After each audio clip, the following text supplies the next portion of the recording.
ऐसे हैं आप लोग, अच्छे होंगे, एग्जाम की तैयारी अच्छा ही चल रहा होगा। आप लोग के लिए एकदम शानदार एक सेट लेके आए हैं ना।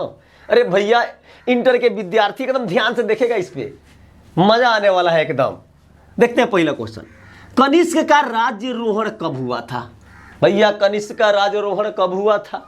तो राज्यारोहण हुआ था 78 ईस्वी में। कब हुआ था? 78 ईस्वी में हुआ था। अब रहा बात कि कनिष्क कौने वंश का शासक था, किस वंश का शासक था हो? तो कनिष्क जो था, याद रखिएगा, कुषाण वंश का शासक था। कौन वंश का? कुषाण वंश का शासक था कनिष्क। तो पूछता है एग्जाम में कि कनिष्क किस वंश का शासक था? तो कुषाण वंश। कौन सा वंश? कुषाण वंश। कनिष्क का राज्यारोहण कब हुआ था? तो 78 ईस्वी में हुआ था। सुनते रहिएगा, एकदम ध्यान से सुनिएगा, मजा आने वाला है एकदम, ठीक है ना। अब देखते हैं क्या याद हुआ ना, कनिष्क का राज्यारोहण कब हुआ? 78 ईस्वी में हुआ। कनिष्क किस वंश का शासक था? तो कुषाण वंश का शासक था। अब रहा बात उसका साम्राज्य जो देखिएगा ना कनिष्क का, वो भारत से भैया चीन तक फैला हुआ था। कहाँ तक फैला था? भारत से चीन तक फैला हुआ था। इतना ज्यादा फैला था ना कि भारत एकदम भारत से उठा के लेकर चीन में फैला दिया था। जानते हैं लोग ना, वो तो अपने जन्मे करते हैं, लुका के खाता है सब, ठीक है ना। कुछ उठाएगा ससुर एकदम खींचो मारेगा, गपा गप खाना शुरू कर देगा। तो अब यहाँ पे देखिएगा, वो अपना साम्राज्य जो था ना, भारत से चीन ले पहुंचा दिया था। कहाँ ले पहुंचाया था? चीन ले पहुंचा दिया था।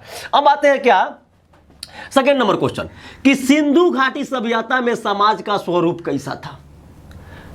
सिंधु घाटी सभ्यता में समाज का स्वरूप जो था वह मातृसत्तात्मक था। कैसा था? मातृसत्तात्मक, यानी माता को ही सारा अधिकार दे दिया गया था। यानी स्त्रियों के पास ही सब अधिकार होता था। जैसे आज पुरुष समाज में देखिएगा, पुरुषों के पास सारा अधिकार होता है, और सारा अधिकार होता है तो हम लोग क्या करते हैं? रोब दिखाते हैं भाई, जाते हैं कहीं से कमा उमा के जाते हैं, सुन रही हो? पत्नी आती, जी सुन रही हूं। तो क्या कर रही हो? खाना लाओ ना, तुमको दिखाई नहीं पड़ता है हम आ गए हैं। पत्नी बेचारी दौड़ती हुई आती है। ये गलत बात है, गलत बात हम लोग करते हैं। कभी भी उसे प्रेम से बोलिए, भैया प्रेम से जाते हैं कि कहाँ हो, खाना लाओ ना, तो भी बेचारी खुश हो जाएगी। तो मातृसत्तात्मक में क्या था कि स्त्रियों को सारा अधिकार प्राप्त था, ठीक है ना। समाज में सारा अधिकार स्त्रियों को था। घर की मालकिन भी स्त्रियां होती थी, जो कहती थी वही घर में होता था, ठीक है। तो ये जो समाज था, सिंधु घाटी सभ्यता में जो समाज का स्वरूप था वह था मातृसत्तात्मक। याद रखिएगा, मातृ क्या था? सत्तात्मक था। लेकिन आज का समाज पितृ सत्तात्मक चल रहा है। आज की पहचान बाप से है, ठीक है ना। आगे देखते हैं, हर्षवर्धन कहाँ का शासक था? हर्षवर्धन कहाँ का शासक था? तो हर्षवर्धन जो था वह कहाँ का शासक था? तो सबसे पहले इसको जानने के पहले हम लोग ये जान ले कि हर्षवर्धन जो था उसके पिता का नाम क्या था। तो हर्षवर्धन के पिता का जो नाम था, ठीक है ना, उसके पिता का नाम प्रभाकर वर्धन था। उसके पिता का नाम, ठीक है ना, प्रभाकर वर्धन था। हर्षवर्धन के पिता का नाम प्रभाकर वर्धन था। प्रभाकर वर्धन जो थे, ठीक है ना, वह जो थे प्रभाकर वर्धन, वह वर्धन राजवंश के, यानी वर्धन राजवंश जो था उसके शासक थे। कौन राजवंश के? यानी वर्धन राजवंश के शासक थे प्रभाकर वर्धन, ठीक है ना। तो हर्षवर्धन कहाँ का शासक था? तो कन्नौज का शासक था। कहाँ का भैया? कन्नौज का शासक था। उसके पिता का नाम क्या था? तो प्रभाकर वर्धन था। प्रभाकर वर्धन कहाँ के शासक थे, यानी किस राजवंश के शासक थे? तो वर्धन राजवंश के क्या थे? शासक थे। अब रही बात, बड़ा इंटरेस्टिंग बात होने वाला है यहाँ पे। देखिएगा, एक चीज ध्यान दीजिएगा कि जब जहाँ सत्ता की बात आती है ना, तो देखिएगा ससुरा कोनो के मार देता है। अब मार ही देता है कि भाई गद्दी हमको मिल जाए, ठीक है ना। तो यहाँ पे बात क्या था, ठीक है ना, कि उसका भाई था जिसका नाम था राज्यवर्धन। हर्षवर्धन का भाई था जिसका नाम था राज्यवर्धन नाम था। अब राज्यवर्धन की हत्या कर दी गई। जब राज्यवर्धन की हत्या कर दी गई तो हर्षवर्धन उस समय मात्र 16 साल का था बेचारा। कितने साल का था? 16 साल, यानी 16 साल का था। और 16 साल की उम्र में उसको गद्दी मिल गई। 16 साल की उम्र में उसको गद्दी क्या हो गई? मिल गई, और वह राजा बन गया। कौन? हर्षवर्धन। तो याद रखिएगा कि हर्षवर्धन कहाँ का शासक था? तो कन्नौज का था। उसके पिता का नाम क्या था? प्रभाकर वर्धन था। ठीक है ना। उस प्रभाकर वर्धन जो थे, वर्धन राजवंश के क्या थे, राजा थे, ठीक है ना, याद है ना। देखिए अब आगे देखते हैं, कितने वर्ष की अवस्था में वो शासक बना था, तो 16 साल में बन गया था। कितने साल में, 16 साल में बन गया था, ठीक है ना। हमने 16 साल में अभी तो कुछ करिए ना पाते हैं 16 साल में राजा बन गया था। अब आगे देखते हैं, गांधी इरविन समझौता, यानी गांधी इरविन समझौता कब हुआ था, तो गांधी इरविन समझौता जो था 5 मार्च 1931 ईस्वी को हुआ था। 1931, 5 मार्च 1931 को हुआ था, ठीक है ना। जब द्वितीय गोलमेज सम्मेलन के पहले, द्वितीय गोलमेज सम्मेलन के पहले हुआ क्या कि महात्मा गांधी और उस समय का तत्कालिक वायसराय जो था लॉर्ड इरविन था, उसका नाम याद रखिएगा, लॉर्ड इरविन, ठीक है ना। उस समय का वायसराय था, तत्कालिक वायसराय था, ठीक है ना। तो लॉर्ड इरविन और महात्मा गांधी के बीच, लॉर्ड इरविन और महात्मा गांधी के बीच एक समझौता हुआ था जिसको कहा जाता है गांधी इरविन समझौता। कौन इरविन समझौता, गांधी इरविन समझौता कहा जाता है। कब हुआ था, तो 1931 में, ठीक है ना, 1931 में हुआ था। कौन मार्च, 5 मार्च, यानी 5 मार्च 1931 ईस्वी में हुआ था, ठीक है ना, यानी 5 मार्च 1931 ईस्वी में हुआ था। कौन समझौता, तो गांधी इरविन क्या समझौता, याद रखिएगा, ठीक है ना। अब आगे देखते हैं, नेक्स्ट क्वेश्चन की तरफ हम लोग देखते हैं। अब आते हैं आगे देखते हैं कि प्रसिद्ध विरूपाक्ष मंदिर कहाँ स्थित है। प्रसिद्ध जो है विरूपाक्ष मंदिर कहाँ स्थित है भैया, हम्पी का नाम सुन लिए होंगे, हम्पी का नाम सुने होंगे लोग। तो प्रसिद्ध विरूपाक्ष मंदिर कहाँ स्थित है, हम्पी में है। हम्पी जो है यह कहाँ पड़ता है, हम्पी की अगर बात आती है तो यह कहाँ पड़ता है, तो यह कर्नाटक में पड़ता है। कहाँ, कर्नाटक, याद रखिएगा, कर्नाटक में पड़ता है। कहाँ पड़ता है, कर्नाटक में। और प्रसिद्ध विरूपाक्ष मंदिर कहाँ स्थित है, तो हम्पी में है। हम्पी कहाँ पड़ता है, कर्नाटक में पड़ता है। अब देखिए ये प्रसिद्ध विरूपाक्ष मंदिर है, किसको समर्पित है, ठीक है ना, यह किसको क्या है, समर्पित है। तो विरूपाक्ष मंदिर जो है ना, वह शिव का दूसरा जो रूप है विरूपाक्ष, शिव का दूसरा रूप कौन, विरूपाक्ष, और उनकी पत्नी पंपा, उनकी पत्नी कौन, पंपा, ठीक है ना। पंपा को क्या है, प्रसिद्ध है, यानी पंपा को वह मंदिर समर्पित कर दिया गया है, ठीक है ना, पंपा का है वहां पे। तो याद रखिएगा प्रसिद्ध विरूपाक्ष मंदिर कहाँ स्थित है, हम्पी में है। हम्पी कहाँ पड़ता है, कर्नाटक में पड़ता है। और ये मंदिर वह किसके लिए है, तब भगवान शिव का दूसरा का जो रूप है विरूपाक्ष और उनकी पत्नी पंपा जो है वहीं के, यानी उन्हीं को यह समर्पित मंदिर है भैया, ठीक है ना। अब आगे देखते हैं, गुप्तों के शासनकाल में कौन चीनी यात्री भारत आया था।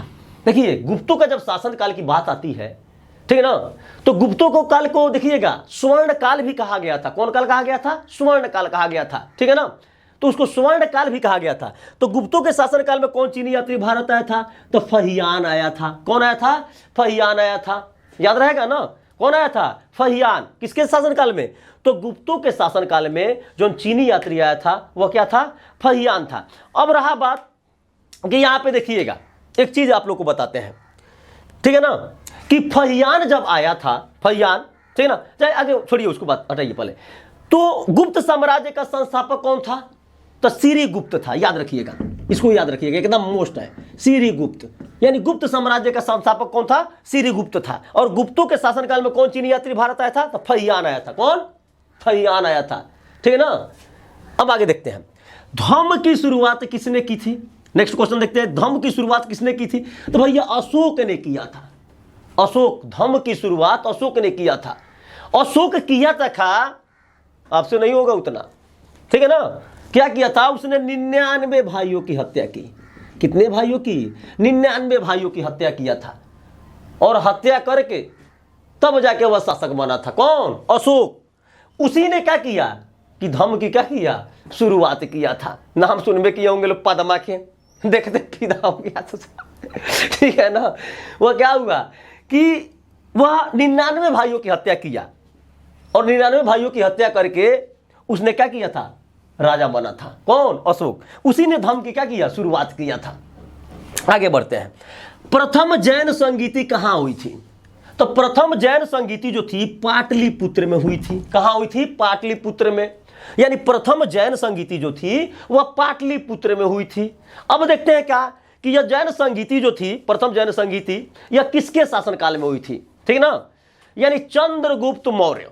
कौन गुप्त मौर्य? यानी चंद्रगुप्त क्या, मौर्य के शासनकाल में हुई थी। अब देखिए यहां पर ध्यान रखिएगा, चंद्रगुप्त मौर्य, ठीक है ना, चंद्रगुप्त मौर्य के शासनकाल में हुई थी प्रथम जैन संगीति जो थी। चंद्रगुप्त मौर्य के शासनकाल में हुई प्रथम जैन संगीति, ठीक है, कहां हुई थी? तो पाटलिपुत्र में हुई थी। अब तो थोड़ा सा और कुछ डिटेल्स इसके बारे में क्या कर ले हम लोग जान ले। देखिए सबसे पहले हम लोग आते हैं कि जैन धर्म का अगर संस्थापक की बात करते हैं, जैन धर्म का संस्थापक, ठीक है ना, तो ऋषभ देव जो थे। कौन देव? ऋषभ देव जो थे। जैन धर्म का संस्थापक कौन थे? ऋषभ देव थे। पहले तीर्थकर भी थे और वे क्या थे? संस्थापक थे। इनकी दो पुत्रियां थी जो पहला जैन धर्म की संत थी, ठीक है ना। एक का नाम ब्राह्मणी था, एक का नाम क्या था? ब्राह्मणी, और दूसरी के नाम क्या था? सुंदरी था। यानी एक ब्राह्मणी थी और दूसरी क्या थी? सुंदरी थी, ठीक है ना। तो वह जैन धर्म की पहला महिला संत थी सब, ब्राह्मणी और कौन? सुंदरी। और किसकी पुत्री थी? तो ऋषभ देव की क्या थी? पुत्री थी। याद रखिएगा आप लोग, ठीक है ना। अब आगे देखते हैं, शेरे पंजाब के नाम से किसे जाना जाता है भाई? शेरे, कितना लोग का तो सीना चौड़ा हो गया कि भाई अब शेर अब बन गए हम। तो शेरे पंजाब के नाम से किसे जाना जाता है? तो लाला राजपत राय को जाना जाता है। किसको जाना जाता है? लाला राजपत राय को जाना जाता है शेरे पंजाब के नाम से। किसके नाम से जाना जाता है? लाला राजपत राय को जाना जाता है, ठीक है ना। लाला राजपत राय जो थे कांग्रेस के कांग्रेस के जो गरम दल के नेता थे, ठीक है ना, उनमें से एक थे। कौन? लाला राजपत राय। सुने होंगे आप लोग, एक बड़ी बढ़िया कहानी आता है, लाल लाल पाल बाल। बड़ी एग्जाम में पूछता है, लाल पाल बाल, यानी लाला पाल बाल, ठीक है ना। तो लाल से लाला राजपत राय, लाला राजपत राय, पाल से बिपिन चंद्र पाल, बिपिन चंद्र पाल। अब बाल से भाई बाल गंगाधर तिलक, बाल गंगाधर तिलक। याद रखिएगा, लाल से लाला राजपत राय, बाल से बिपिन चंद्र बाल, ठीक है ना, पाल से बिपिन चंद्र पाल, और बाल से कौन सी? बाल गंगाधर तिलक। याद रखिएगा आप लोग। आगे बढ़ते हैं, शेर शाह सूरी ने 1540 में किसे परास्त किया था? तो शेर शाह सूरी जो था, ठीक है ना, 1540 में किसको प्राप्त किया? तो वह हिमायू को परास्त किया था। किसको परास्त किया था? हिमायू को, ठीक है ना। हिमायू जो था ना, हिमायू को हराकर शेर शाह सूरी जो था, ठीक है ना, हिमायू को क्या हराकर शेर शाह सूरी जो था उसने क्या किया? सूरी साम्राज्य, कौन साम्राज्य? सूरी साम्राज्य की स्थापना किया था भैया। कौन साम्राज्य? सूरी साम्राज्य की स्थापना किया। कौन? शेर शाह सूरी ने। केकरा के हराया था 1540 में? तो हिमायू को क्या किया था? हराया था। अब रहा बात, कोई इंटरेस्टिंग बात बताने जा रहे हैं। शेर शाह सूरी जो था ना, पहले बाबर के लिए काम करता था। केकर लिए काम करता था? बाबर के लिए, ठीक है ना। क्योंकि शेर शाह सूरी जो के पिता के 8 गो संतान था सब। अब संतानों में देखिएगा ना, अब एक सौतेली माँ थी। कौन माँ थी? सौतेली माँ। अब एक सौतेली माँ रोज लपड़ी आती थपड़ी आती थी। जब लपड़ी आती थपड़ी आती तो बेचारा बड़ा उदास रहता था। अब इसको लगता था ना कि हमारे जीवन में कुछ हो जाए वाला ना है। जिससे कोनो लड़का जब धक धक पिटाता है तो लगता है हमारे जीवन में कुछ हो जाए वाला ना है। भाई सौतेली माँ थी इसकी। जब सौतेली माँ थी भाई, इसको लगा कि हमारा कुछ होने जाने वाला अब नहीं है। ये बाबर के लिए काम करने लगा। लेकिन होता है ना, कहा जाता है कि जज्बा और जुनून जब हो अंदर तो मंजिलें भी मिल जाती है। तो इसके अंदर जज्बा और क्या था? जुनून था। किसके अंदर? तो शेर शाह सूरी के अंदर। इसीलिए इसका मंजिल मिल गया और इसने क्या किया? हिमायू को हराया और हिमायू को हराकर सूरी साम्राज्य की स्थापना किया था। बात समझ में आया ना? कौन साम्राज्य? सूरी साम्राज्य की स्थापना किया था। ठीक है, तो आप भी देखते हैं कौन साम्राज्य की स्थापना करते हैं।